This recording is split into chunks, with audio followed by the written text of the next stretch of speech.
Hi, my name is Kristen Greenberg, and I'm the Assistant Director of the Upper Arlington Historical Society.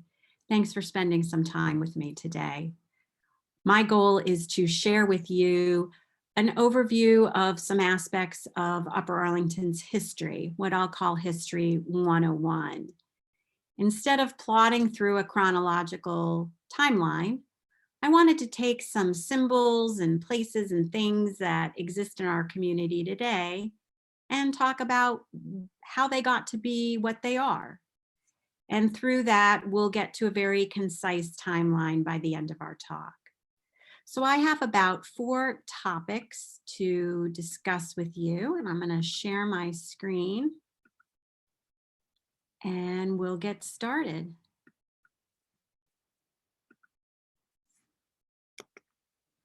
First one is, why are we the Upper Arlington Golden Bears? Where did that mascot come from? We see the Golden Bear everywhere in our community, from the civic association's inflatable to paw prints on driveways, to outfits, to signage, yearbooks, and as of 2020, the Golden Bear appears on our city flag. We have to go back to 1928. This is the school's yearbook cover that year. It is the 6th yearbook published. And you see the colors are orange and black. And in fact, that's what we referred to our sports teams as, the orange and black. The schools decided that they needed to get a mascot. They had a contest. These 2 young students, Wayne and Dallas, along with Dallas's father, sat one afternoon and looked at a book of college mascots and found the name Golden Bears, thought it sounded attractive and durable, and submitted it. And it ultimately was the one the committee chose. So you see in 1929, the Golden Bear appearing on the front of the yearbook, but curiously enough, we still were called the orange and black for our school colors up until about 1940, when they did switch to be gold and black. The ultimate Golden Bear is naturally Jack Nicklaus, who assumed that name professionally as his nickname. And you can see the golf clubs he marketed as a result with the Golden Bear logo. He was a graduate of the Upper Arlington class of 1957, the first class to graduate from our high school building on Ridgeview Road. We're going to talk about that in a second. Just filling in our timeline, we have one date now, 1928, go Bears. So why does Upper Arlington have one high school? And this is obviously the land just before the construction began on the new school that's going up. If you look at Hilliard or Dublin or Worthington, they all have multiple high schools. And in fact, that was the plan for UA back definitely around 1960. So let's talk about what happened and why we got to where we are. To do that, we'll start with our first permanent school building that was opened in 1924. The architect for this building may be a name that sounds familiar to you, Howard Dwight Smith. He was a designer of many buildings at Ohio State, including the Horseshoe Stadium. So what we know is Jones Middle School, you can see that center bit of Jones there. This opened in 1924, and there was a lot of additions right away. 1926 had the north and south wings put on. 1936 was the stadium behind the school, and then 1937 was Barrington, pictured here up at the top. This is an aerial view from the 1950s, just to give you a sense of how much growth there was from that original building. We call the building Jones Middle School today because Mr. Jones was the first principal and he was the first full-time superintendent of UA schools. So the Ridgeview Road High School building opened in 1956. And I just love this aerial shot from the 57 yearbook to show all the land around the school and kind of its skeletal state when it first opened. Again, the thought was this was going to be one of at least two high schools in the area because of our rapid growth northward. We're going to look at that in just a minute. So in 1960, the school board bought a bit of land in the area we know of as Thompson Park today. I just want to take a little sidebar here. Who is Thompson Park named for? And if you're thinking King and Ben Thompson, that is not correct. Ken Thompson was the city's first Parks and Rec director. And in 2004, the city renamed the park in his honor. So it's really for Ken Thompson. It's Thompson Park. Anyway, back to 1960, the school board buys some land and sits on it as we continue to grow northward. Then the plans changed and the schools decided not to move forward with that. And we'll talk about why in a second, but they came back to the school and started a flurry of expansion. So in 64, you had 22 classrooms added to this building. In 65, you had the natatorium and the auditorium added.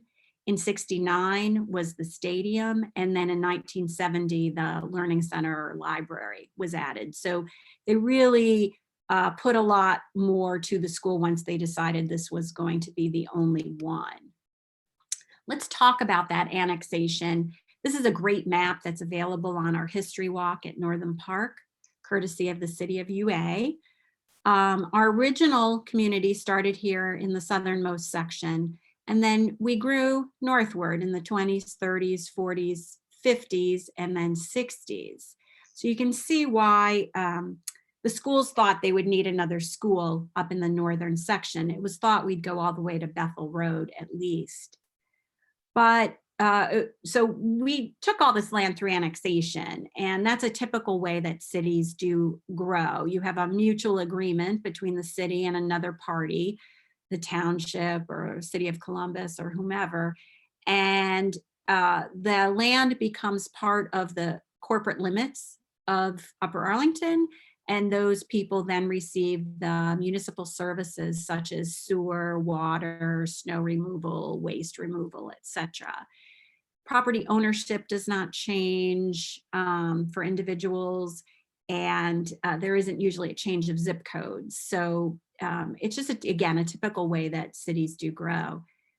What happened around this 1960s time, though, is that the Columbus mayor was seeing all this growth in the suburbs and kind of wanted to cap it off.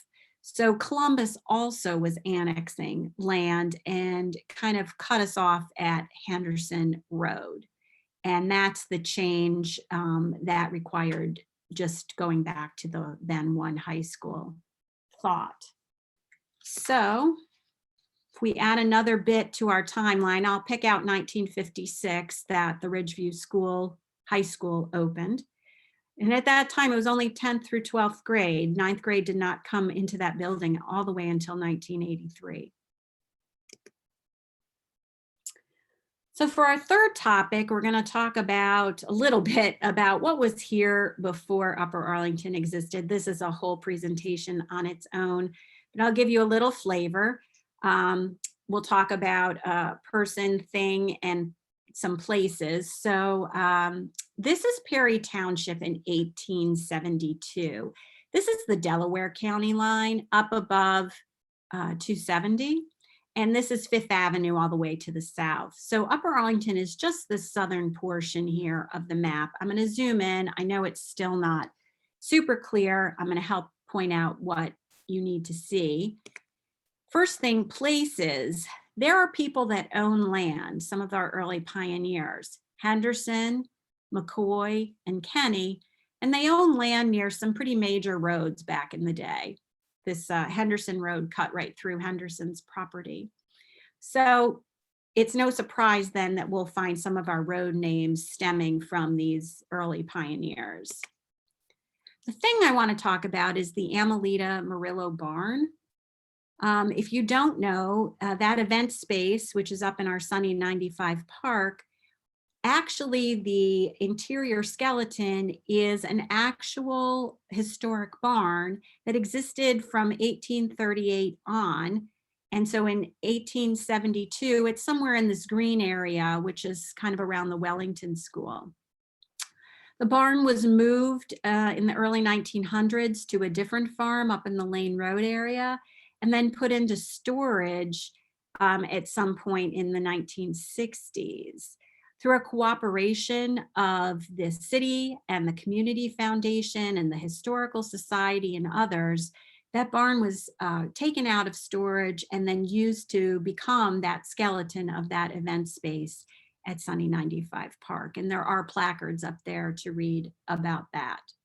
So that's the barn. You can see the inside of it there, the original structure.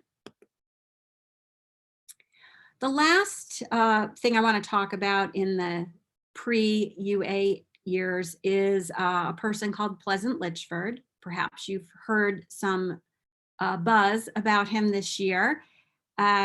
He was a slave in Virginia who bought his freedom and moved to this area of Ohio somewhere around 1830. We're not exactly sure of the year. He, over the course of the next 20 years, made 3 major land purchases in what is today the area around the high school and the area around Tremont Center and Northern Park. A total of 227 acres overall, which is the 4th largest amount on this map south of Fishinger Road. He has the 4th largest, and the entire township still has a lot of land, but it's the 4th largest south of Fishinger. So Pleasant died in 1879, which is 7 years past this map. And all that land that you see in green was divided up between his wife and his children. He did, however, accept a small ½ acre of land, and I want to read this from his will. There's a small parcel of ground of about ½ acre, which has been by me for years devoted to burial purposes for my family, relatives, and friends. I do hereby declare that the same shall always be so used for a burial ground for my family, children, and their descendants. For free ingress and egress to it shall at all times be afforded to the burial of such there. And it was accepted from some of these, from the deed. And he says, shall forever remain in and belong to my heirs, and shall be maintained and protected and kept up by them and their descendants. So I actually have a little map. This is Ridgeview Road. This is from 1955, a survey done.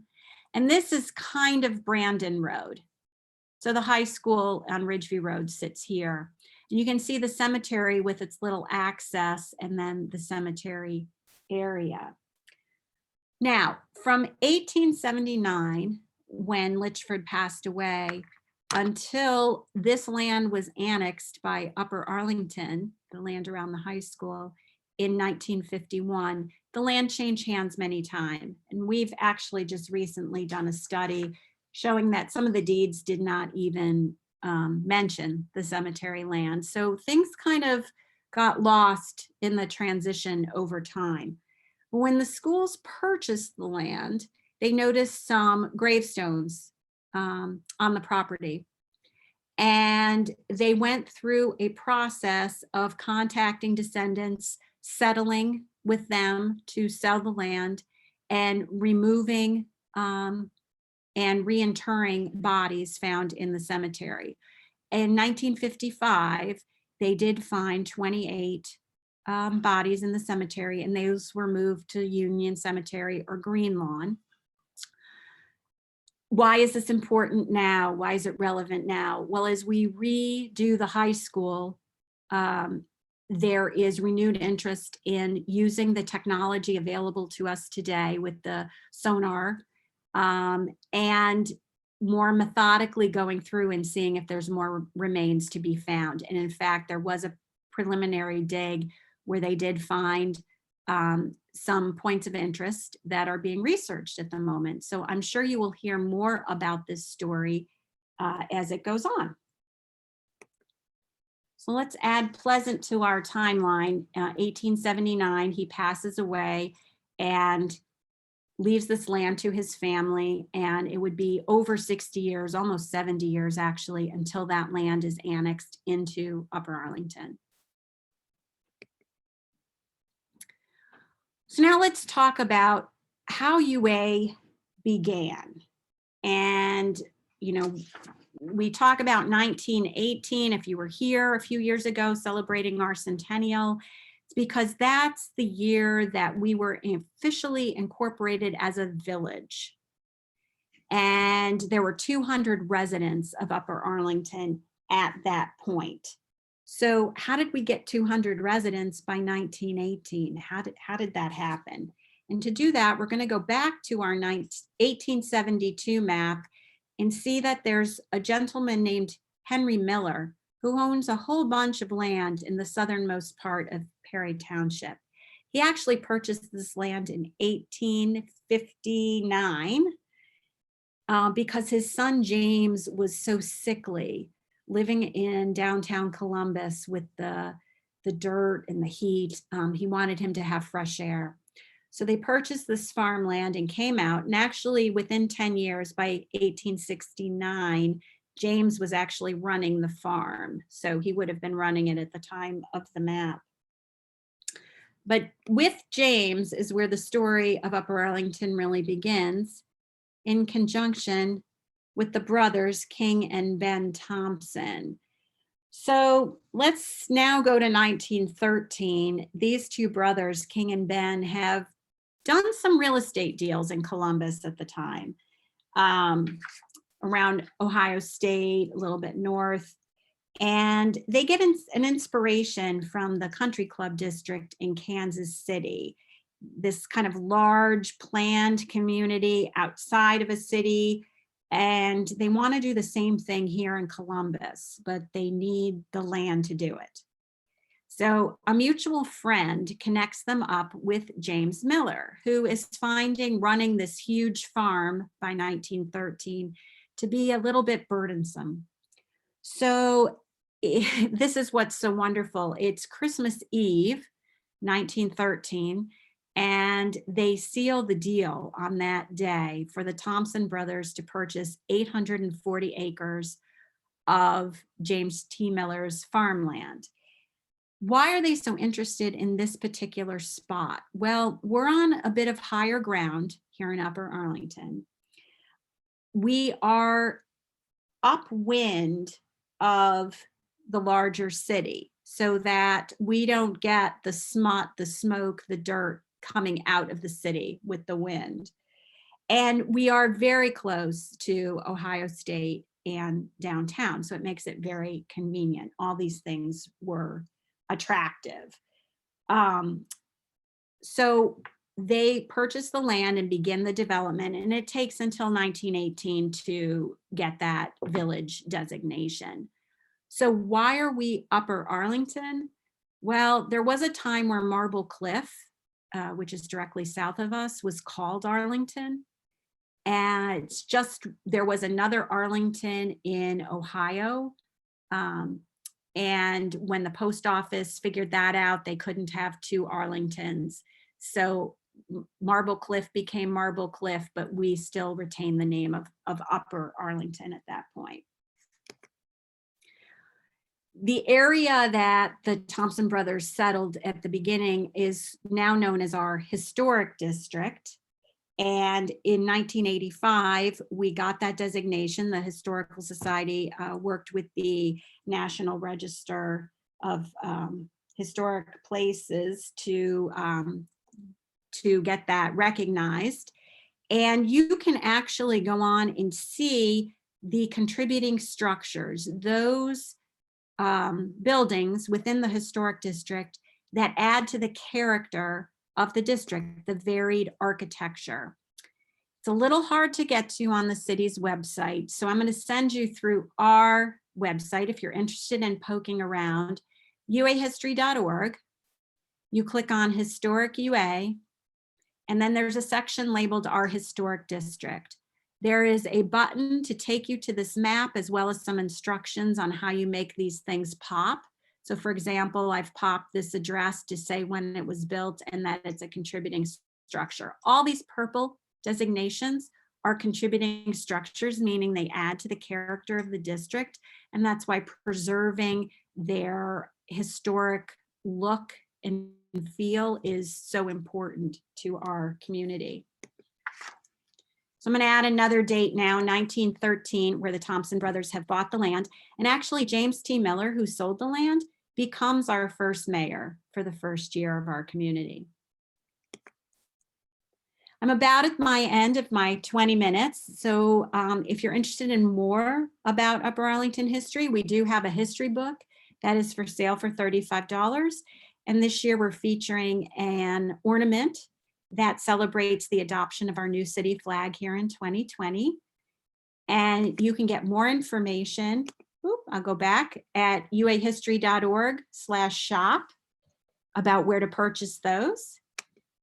And the last bit of the timeline is this year, when you become excited about Upper Arlington's history, you buy your book and ornament, you join the society, and you participate in some of our upcoming events, which are listed on our website. So thank you very much for your time, and I hope you have a great rest of your day. Thanks so much.